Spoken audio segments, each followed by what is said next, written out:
Mapapa nating beach jet to holiday ka talaga dito sa nadiskubre kong bagong bukas na beach resort. So sobrang lamig nga ng tubig ay mapapa-grrr ka na lang talaga.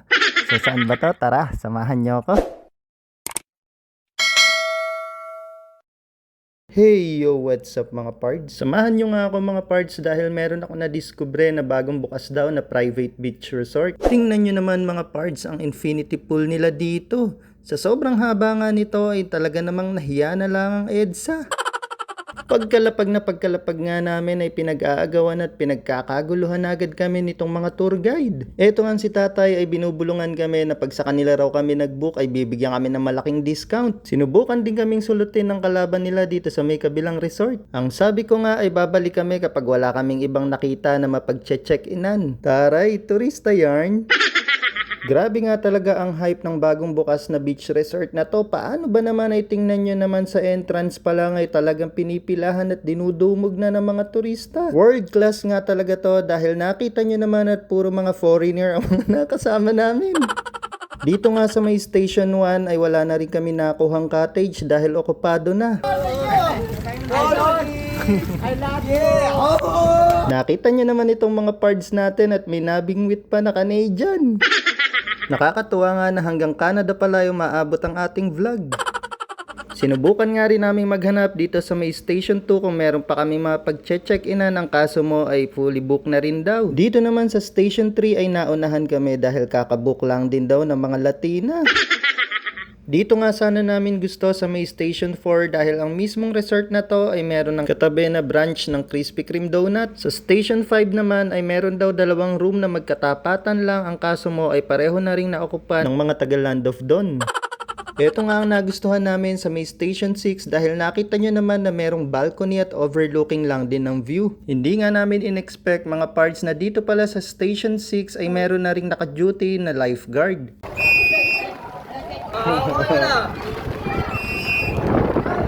Nakakatuwa nga dahil siguradong safe ang mga maliligo dito, lalong lalo na ang mga bata. Kung sakali namang magutom kayo mga pards ay tabi-tabi lang din naman ang mga restaurant na pwede nyong bilihan dito. Unahin na nga natin itong Jollibeth na nag-o-offer ng napakainit at napaka-creamy na macaroni soup. Sa sobrang sarap nga nito mga pards ay kailangan ni may baong ka na mahabang pasensya dahil talaga namang pinipilahan at dinudumog ng mga turista. Meron nga ako nakitang isang Japanese na siguro ay namis ang ramen, kaya naman nakita ko ay nakatatlong balik ng kuha ng sopas.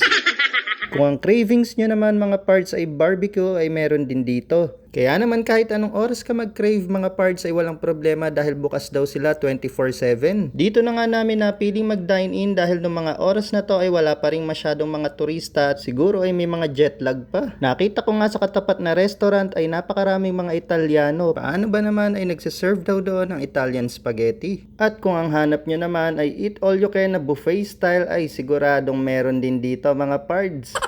Pagdating naman sa mga activities ay hindi rin sila nauubusan dito. Pwede ka nga mag-ATV mga pards, one way for only 200 pesos. Kapag kalmado nga ang dagat at walang masyadong alon mga pards, kung gusto nyo na magagandang pictures ay pwede kayong mag-rent nitong kayak. At kung ikaw naman ay into extreme activities, kapag malalaki ang mga alon ay pwedeng-pwede ka rin dito. Isa nga sa mga pinagmamalaki nitong Hagonoy Beach Resort ang mga naglalakihang mga alon, kaya naman dinarayo talaga to ng mga turista lalo na ng mga apam.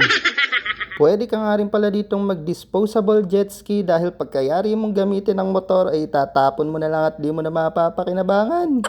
Kung ang hanap nyo naman mga parts ay medyo chill lang at hindi na kayo aalis sa mismong hotel na pinagrentan nyo ay available din mga parts ang kanilang volleyball. Libre nga lang yon mga parts at walang bayad. Basta mag-register lang kayo kapag hihiramin nyo yung mga bola. Yung mga swimming pool nga din pala nila dito ay child friendly dahil sabi ko nga bukod sa meron silang lifeguard on duty ay meron ding iba-ibang level yung mga tubig. Kung sa swimming pool nga ay ito na ang pinakamalalim nila which is 3 feet, pero kung nagwo-worry kayo na baka malunod pa rin ang mga bata ay meron naman sa katabi mismo. 2 feet nga lang yan at pwede mo nang iwanan ng anak mo dahil may nakabantay rin silang staff. Hindi talaga kami nagsisisi na nag-take advantage kami na makapag-book dito sa Hagonoy Beach Resort kahit na soft opening pa lang sila at limited pa lang ang slots. At kahit nga soft opening pa lang ay masasabi ko na pwede mo na tong ilaban sa mga world class at 5-star na mga beach resort. Kung inakala nyo mga pards ay hanggang doon na lang, wait, there's more dahil nag-island hopping pa nga kami mga pards. Yes, you heard me right. Abay, hindi talaga naubusan ng pasabog beach resort ng Hagonoy.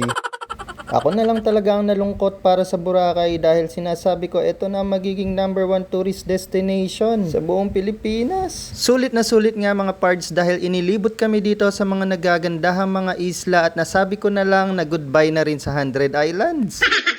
Pagkatapos nga namin mag-island hopping ay ginutom na talaga kami at dito namin napiling kumain sa may Jollibet. Dahil maulan na nga rin ay talaga namang napakasarap humigop ng mainit na sopas. At dahil ayoko nga masayang babayad namin dito ay siniguro kong mainit ang sopas. Napaso nga ako nung sinalat ko yung sopas kaya naman napabili na rin kami at eto kumakain na sila Disney Princess. At dahil 2 days 1 night nga lang ay na-avail namin ay pauwi na rin kami at eto bumabagyo pa rin. Very Pinoy talaga na kapag may swimming ay siguradong meron ding Sharon. Narinig ko nga dahil may nadaanan kaming isang guest ay sumisigaw bakit daw namin tinake out yung pagkain sa buffet. Napakasaya nga at hindi kami nagsisisi sa naging experience namin sa bagong bukas na Hagonoy Beach Resort. Kaya naman overall ay i-rate ko ito ng 10 out of 10. O so paano? Yun lang, thank you for watching!